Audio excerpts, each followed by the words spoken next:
სახელითა მამისათა და ძისათა და სულისა წმინდისათა. ბიბლია ყოველდღე მოგესალმებით მეგობრებო. ღვთის სასუფეველი რა არის? სად არის ღვთის სასუფეველი? როცა ფარისევლები და მწიგნობრები მივიდნენ ქრისტესთან და გახსოვთ ხო სახარებაში და კითხეს რომ აი როდის მოვა ღვთის სასუფეველი? სად არის ღვთის სასუფეველი? უფალმა უპასუხა, ხო, ვერ ვიტყვით რომ აქ არის, ან იქა, ხო, რადგან ღვთის სასუფეველი თქვენშია. ანუ ღვთის სასუფეველი არ არის ადგილი, რომელიც გარედან ასე თქვათ მოდის, ან ხო, ის ადამიანის გულშია. ეხლა რას ნიშნავს ეს? რას ნიშნავს სასუფეველი თქვენშია?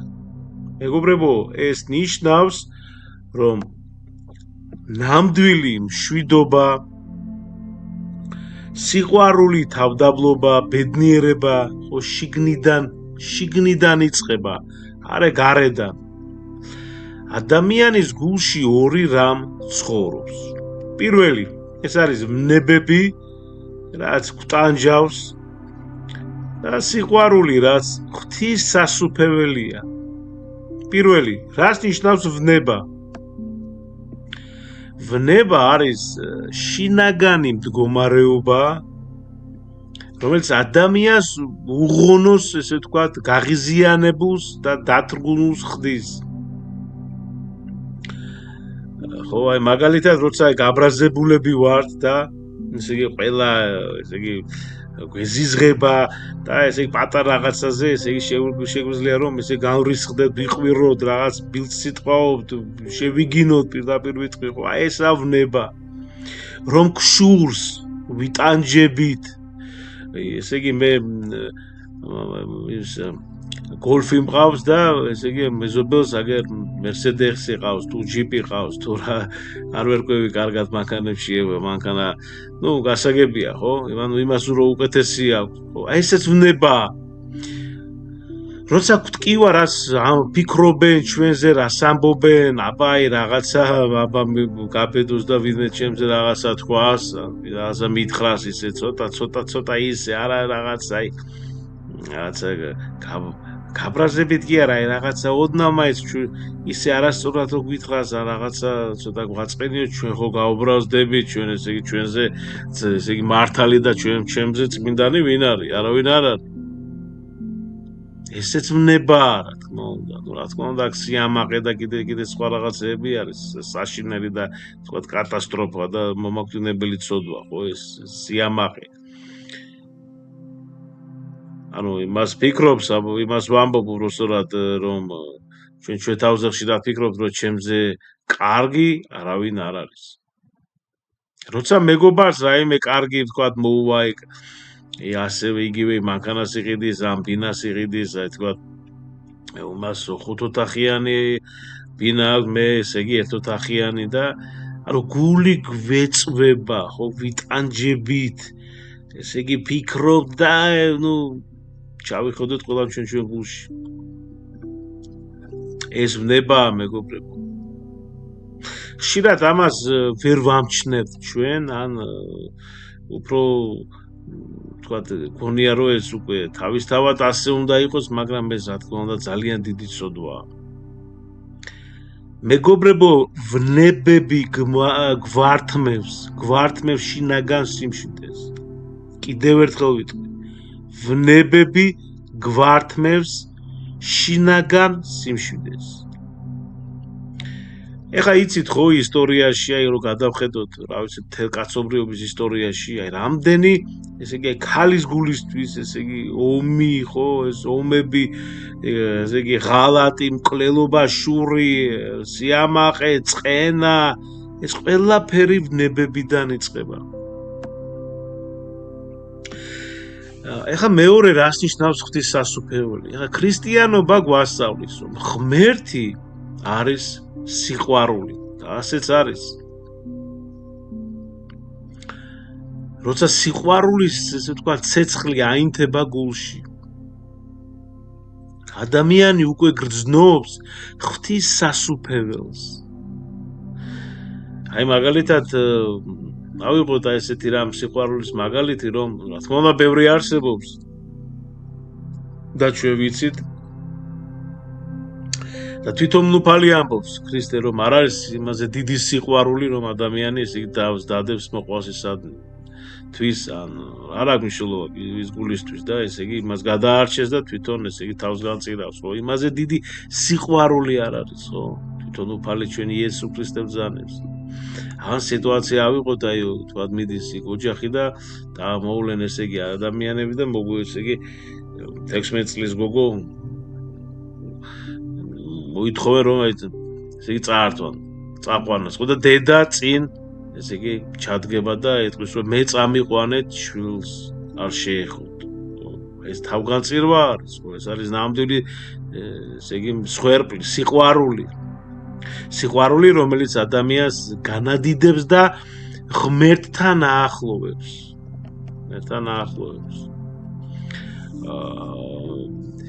ესე იგი აი ერთ-ერთი წმინდანი ისაკასური ამბობს რომ ის წერს რომ როცა ადამიანის სიყვარულით და გულმოწყალებით არის სავსე ის ყველას ისე შეიყვარებს რომ ესე იგი ეშმაკსაც კი ვერ შეხედავს სიძულვილით ასეთი ადამიანი მზადა 10-ჯერ ესე იგი დაიწვას და სხვების სიყვარულისთვის აი ეს არის ღვთისსასუფეველი როცა გულის სიყვარულით ივსება ეხლა როგორ მივახციოთ ამას როცა ადამიანი გონივრულად ცხოვრობს ხო თავის ნებებს ებრძვის და გულს ესე იგი ასუფთავებს და ჩვენ ხშირად ვამბობთ რომ უნდა ვებრძოლოთ ისე არაფერი არ აბრაზებს ღმერთს ესე იგი ნუ აბრაზებს პირობითად ვამბობ ზიზღება ასე თქვა შეგვიძლია ვთქვა ღმერთს რომ ჩვენ ცოდვილები ვართ მაგრამ ჩვენ ისე ბრაზდება ღმერთი ესე იგი მას უფრო ჩვენი ცოდვები ისე არ აღეზიანებს მოდით ასე ვთქვა მარტივად გასაგებად რამდენად ის რომ ჩვენ არც კი ვცდილობთ რომ გამოვსწორდეთ არ ვებრძვით ჩვენს ნებებს ჩვენ ცოდვებთან არ ვებრძვით მას აბა დავფიქრდეთ ეხლა ჩვენ ვეწინააღმდეგებით რომ ჩვენ ცოდვებს უწევთ რომ წინააღმდეგობას არა ჩვენ გვეზარება მოდით რეალობას შევხედოთ ხო ჩვენ გვეზარება ანუ ვნება თავად სიტყვა ვნება თავად ნიშნავს ტანჯვას და როცა გული თავისუფალია იქ სიყვარული იბადება საერთოდ სიყვარულის გარეშე არაფერია საერთოდ არ არის მეგობრებო და ყველაფერი ესე იგი წყალში ჩაგუვარდება აი რას წეს პავლე მოციქული პირველი კორინთელთა მიმართ ხო 13 ჩვენ წარმოიდგინეთ ესე იგი აი კაცთა და ანგელოსთა ენებზეც რომ ვმეტყველებდე სიყვარული თუ არა მაქვს მხოლოდ რვალი ვარ მოჟღრიალე მხოლოდ წკრიალა წინწილი აი შემდეგ წინასწარმეტყველების მადლიც რომ მქონდეს ვიცოდე ყველა საიდუმლო და მქონდეს მთელი რწმენა ისე რომ მთების დაძვრაც შემეძლოს სიყვარული თუ არ მაქვს არა ვარ ესე იგი არაფერი არა ვარ წარმოიდგინეთ წინასწარმეტყველების მადლიც რომ მქონდეს წარმოიდგინეთ წინასწარმეტყველების მადლი რომ გქონდეს ადამიანო და იცოდე მთელი საიდუმლო დოგმატები რა ვიცი ყველაფერი მოკლედ ზეპირად ხდება მთელი ესე იგი ბიბლია მთელი გამარტებები და რა ვიცი ანუ ყველა საიდუმლო რომ გქონდეს მთელი რწმენა რომ გქონდეს ისე რომ მთები რომ დაძრაო ხო და სიყვარული თუ არა გაქვს აი ეს არაფერი არ არის ჩათვალე არაფერი არ აქვს რაც ახლა ჩავთვალე შემდეგ აგრძელებს რომ მთელი ჩემი ქონება რომ გავიღო გლახაკთათვის და დასაწვავად მივცე ჩემი სხეული წარმოიდგინეთ აი ხა რომ სოფლიოში 7-8 მილიარდი ცხოვრობს და ყველას ესე იგი ღარები თუ არა ღარები დაურეგო ესე იგი დააპურო შენი ყველას ესე იგი მისცე ისე რომ ყველა კვაყოფილი იყოს და დასაწვავად, ანუ მოწამეობრივად რაღაც წარმოიდგინე, მივცე დასაწვავად მივცე ჩემი სხეული და სიყვარული თუ არა მაქვს, არას მარგია. არაფერი არ მარგიაო. მეგობრებო, სიყვარული სულგძელია და კეთილმოწყალეა. სიყვარულს არ შურს, არ ქედმაღლობს, არ ზვაობს, არ უკეთურობს, არ ეძებს თავისას, არ მრისხანებს, არ იზრახავს ბოროტს, არ შეხარის უსამართლობას, არამედ ჭეშმარიტებით ხარობს. ყველაფერს იტანს, ყველაფერის წამს, ყველაფრის იმედი აქვს, ყველაფერს ითმენს. სიყვარული არასოდეს არ გადავა, თუმცა წინასწარმეტყველებანი განქარდებიან ენები, დადუმდებიან და უქმი გახდება ცოდნა. ეს არის პავლე პავლეს ეპისტოლენი პირველი კორინთელთა მიმართ თავი 13. თქვენს წაიკითხეთ, გგნებავთ, რა თქმა უნდა, ჩვენ ამას აუცილებლად გავივლით, როდესაც დავამთავრებთ ოთხგზის სახარებას, შემდეგ მოციქულთა გადავალ და შეგი, როდესაც ღვთისწყალობით, ღვთისშეწევნით მოვალთ ამ პავლე მოციქულის ეპისტოლეებზეც. ანუ გასაგებია, ხო მეგობრებო, სიყვარული არის თვინიერი მშვიდი არ შურს, ხო?